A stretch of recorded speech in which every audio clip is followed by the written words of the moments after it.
All right, Alexander, we have a tariff truce between the United States and China, and it looks like they have agreed for a 90-day truce in Switzerland, China, and the United States, and they lowered the tariffs by an equal amount, both sides. I believe, I want to say 115% was the agreement. They would both lower the tariffs 115% between both sides.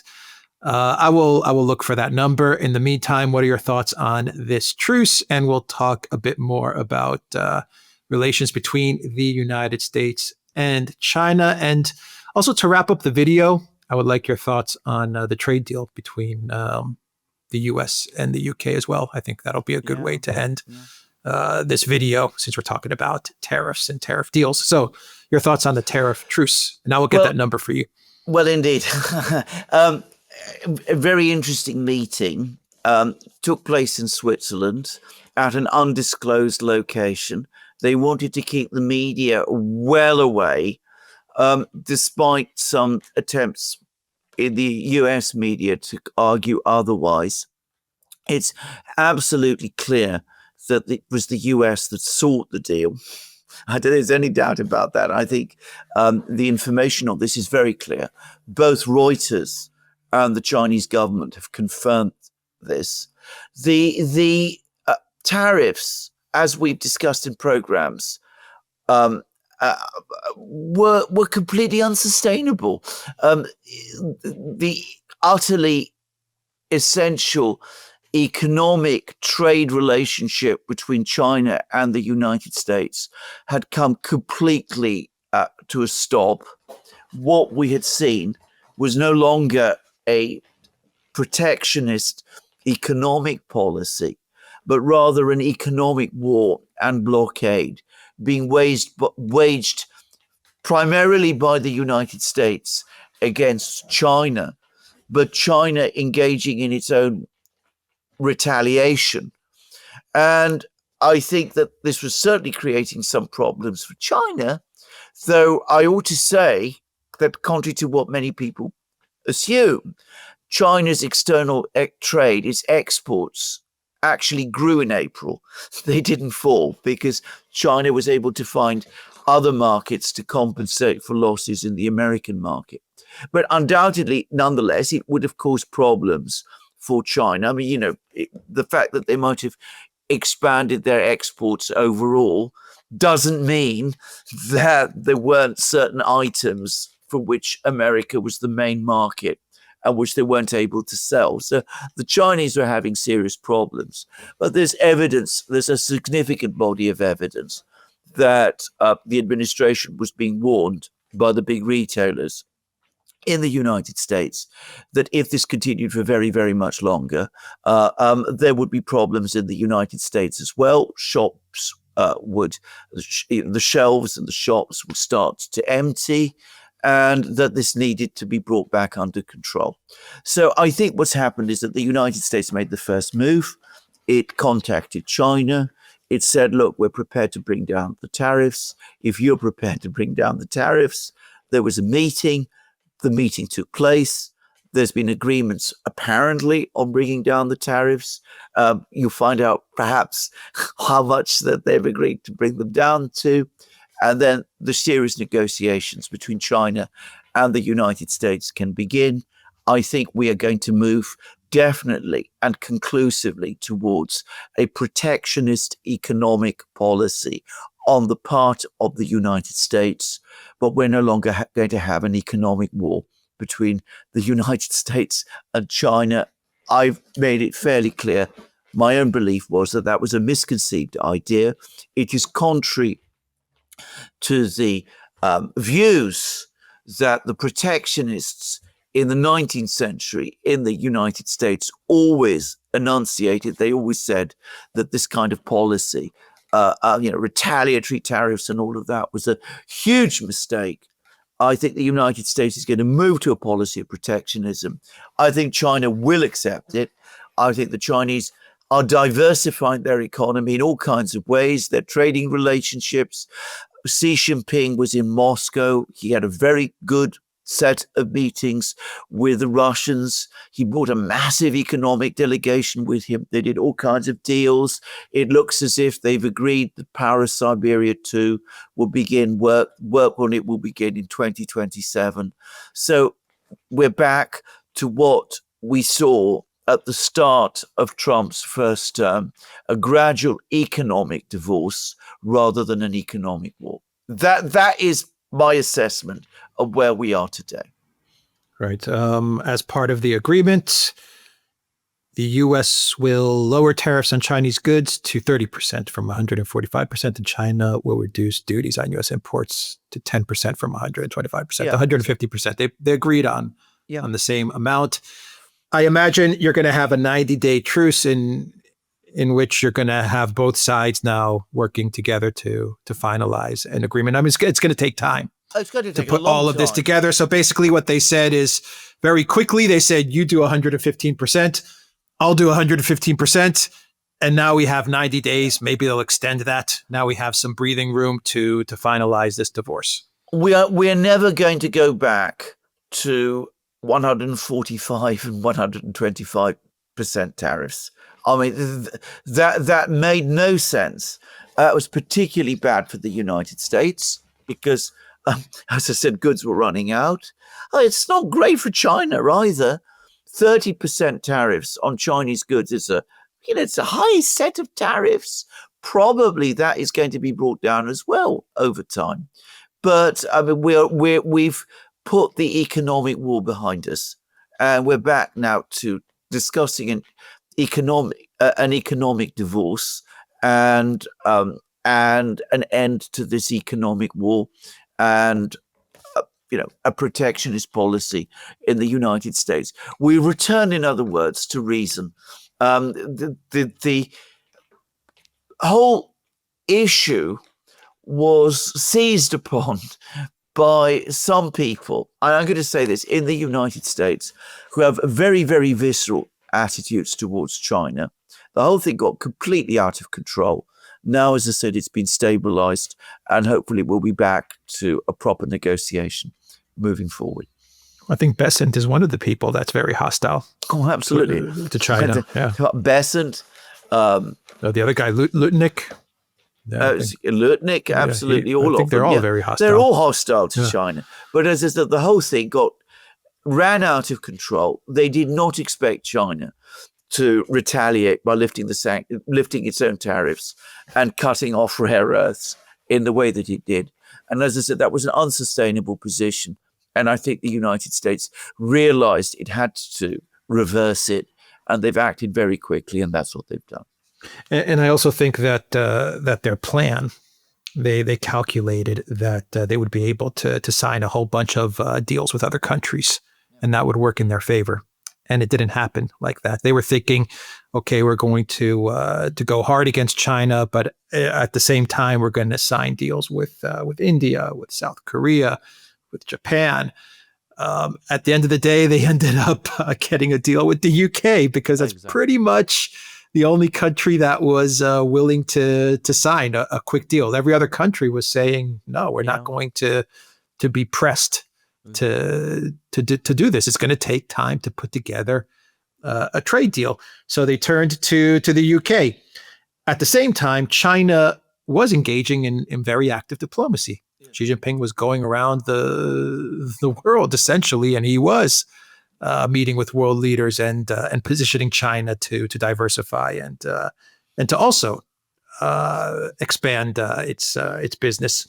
And in Russia, I think it became very clear that China is very much in need of Russia, because the narrative that we've always been getting from the collective West media is that Russia needs China.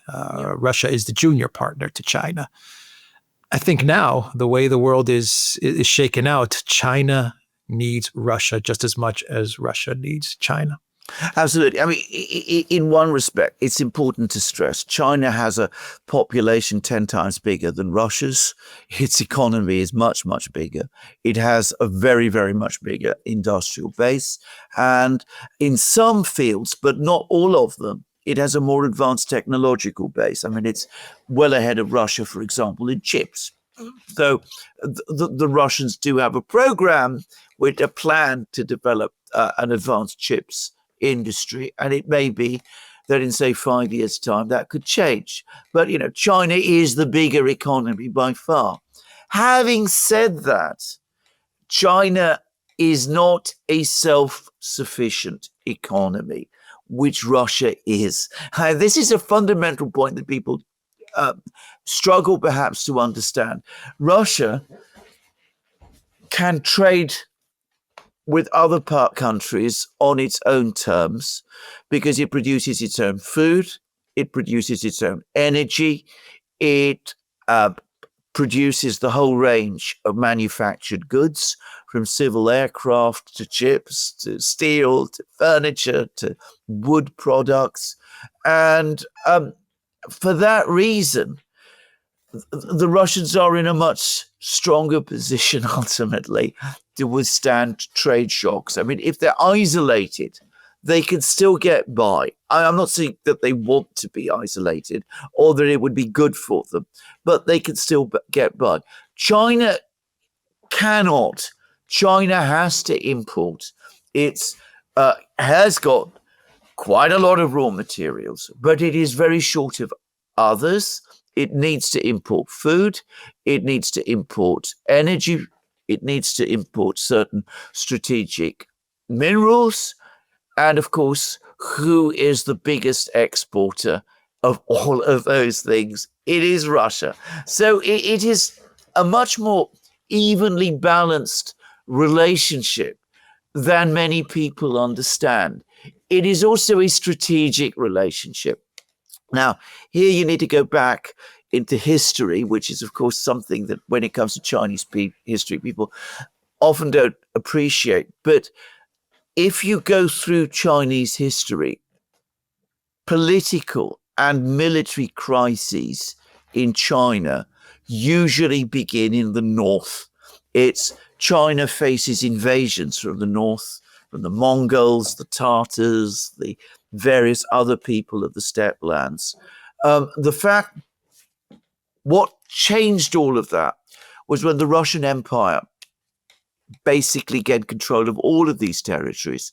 It stabilized China's northern regions, and it meant that China no longer has to fear that threat from the north.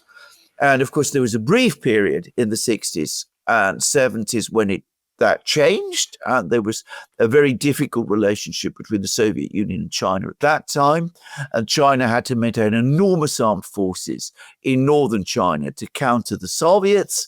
That was a massive drain on the Chinese economy. Also, by the way, on the Soviet economy as well. But the point was that, again, the de-escalation with the Soviet Union and with Russia that took place in the late 90s and late 80s and early 1990s was, as the Chinese themselves say, a major factor in releasing resources which enabled China's economic takeoff to take place. So China does not want that situation to change. It needs a friendly Russia on its northern borders. So it doesn't want a situation where Russia becomes what the neocons in Washington wanted to be, a vassal state of the United States, or it fragments, and the US establishes some kind of military presence on China's northern borders, isolating China, cutting it off from supplies of raw materials, forcing China to, again, ramp up its defense spending in northern China, even as it's facing a challenge from the US in the Indo-Pacific. So for all of these reasons, the relationship with Russia for China is an extremely important one. And we saw that play out over the course of the Victory Day celebrations. Xi Jinping came to Moscow, spent 4 days there, had intense meetings with Putin, came with a gigantic delegation, had meetings not just one-to-one meetings between Xi Jinping and Putin, but pretty much the entire Russian government was involved in these various meetings. So, as I said, Power of Siberia 2 is happening. Economic relationships are being developed. China, through Russia, acquires strategic depth in what is now clearly an adversarial relationship between China and the United States. So that is, immensely important for China. And of course, China is also developing relations with all kinds of other countries. It's developing close relations with ASEAN. It has strong relations with many African states. It's looking to establish good relations with some of the Latin American states. It imports agricultural products like soybeans from Brazil, for example. So it's also active in diplomacy in that kind of way. So an adversarial relationship with the United States, a long-term economic divorce or trade divorce with the United States, which also, by the way, a bit like Russia, has the potential eventually to become a mostly self-sufficient country. It isn't that at the moment because of the way in which the US economy has been run, but it has been true for most of US history because, like Russia, the US is a continental economy which can grow its own food, has access to most natural resources, not to the same extent that Russia does, but they can do that. China is not in that position. But anyway, an economic divorce between China and the United States, a downscaling of the relationship, the trade relationship, may be an adversarial political strategic relationship, but hopefully one that falls short of war with each country, the United States and China, making trade relations and trade deals and strategic partnerships with various countries that are friendly to themselves. I mean, it's perhaps not, a world of harmony and, love, but it's a practical world and a workable one. And it's a lot better than what we seemed to be looking at a few weeks ago, when it looked as if the entire relationship between China and the United States was about to break down entirely, and they were in an economic war with each other. All right, the US and UK. Okay. Who got the better of who? from the sublime to the ridiculous. It's the first deal. It's the first deal. It's the first deal. Right. In a word, the US did decisively. I mean, they won this round comprehensively. Starmer, our Prime Minister in Britain, the government in Britain, is in a very, very difficult position politically. It's in a very difficult position economically. You remember we did a program a short time ago about the effect of the local elections in Britain. There's been an awful lot more analysis now of the figures. They're even worse than I thought they were when we did that program. Apparently only something like 15% of voters, people who voted Labour those local elections. I mean, it's an absolute obliteration. The economic situation is very bad. Starmer has been constantly telling everybody that he's going to achieve some kind of free trade deal, some kind of economic deal, trade deal with the United States. This has been a long-standing topic in British politics ever since Brexit. Boris Johnson was also looking to agree a trade deal with the United States. We got to the point, especially after the tariff announcements by Trump back in March, when Britain was becoming desperate for a trade deal. So they did negotiate with the Americans. The Americans wanted a trade deal. Up to now, the Americans have not been very interested in a trade deal, but now they were interested in a trade deal for the reasons that you said, because they weren't getting trade deals with anybody else. So the Americans agreed to a trade deal. The British were desperate for a trade deal. We got a trade deal. It is emphatically not a free trade agreement, which had been floated and talked about as recently as a few weeks ago. The 10% tariffs remain in place. The Americans have scaled down some of their harsher tariffs on steel and motor vehicles. It means that Land Rover can sell its Range Rovers in the United States at perhaps more affordable prices than it might otherwise have done. But the 10% tariffs remain in place. That still means that Britain is in a weaker trade relationship with the United States than it was before March of this year, because British goods will still be charged at the rate of 10% tariffs. And in the meantime, the British have had to make concessions to the Americans, buying certain American agricultural goods, beef and that kind of thing, which up to very recently they'd resisted doing. Did the UK, a final question, quick question, did the UK help out the Trump administration by agreeing to a quick resolution in a way? Because the one thing that Trump did need was a deal. I mean, there was a lot of pressure. Where are the deals? Oh, absolutely. They did. I mean, was this a kind of favor? I guess you could say.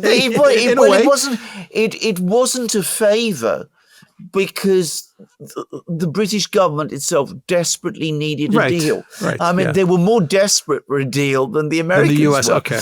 I mean, they had to agree a deal on American terms, because, I mean, the United is very useful for Trump, and, very helpful for him to be able to say that he's got this deal. I mean, he had his entire cabinet around the table, when he got the paperwork and all of that. But ultimately, this is very much a deal on American terms, because the US approached it from a vastly stronger position. Starmer absolutely had to have a deal. The Americans have been playing a very long game with the British over many years. It's been very tough for the British. The situation economically in Britain, as I've discussed many times, is not good. So Britain needed a deal with the US. And here was Trump. He needed a deal. He was prepared to sign one up quickly. The British basically agreed to everything that he put to them. It's slanted strongly in the US favor, but the British could say they've got a deal, and that's a step forward, and it leaves Britain in a better position than it would have been in if there had been no deal at all, and they were still facing 25% tariffs on motor vehicles and steel exports and that kind of thing. Bear in mind, the British steel industry is on the brink of complete collapse. And if 25% tariffs had remained in place on the British car industry, well, it's highly likely that Land Rover would have collapsed as well. Yeah, agreed. All right. We will end the video there. The Duran.locals.com. We are on Rumble, Odyssey, BitChute, Telegram, Rockfin, and X. Go to the Duran shop, pick up some merch like what we are wearing in this video update. The link is in the description box down below. Take care.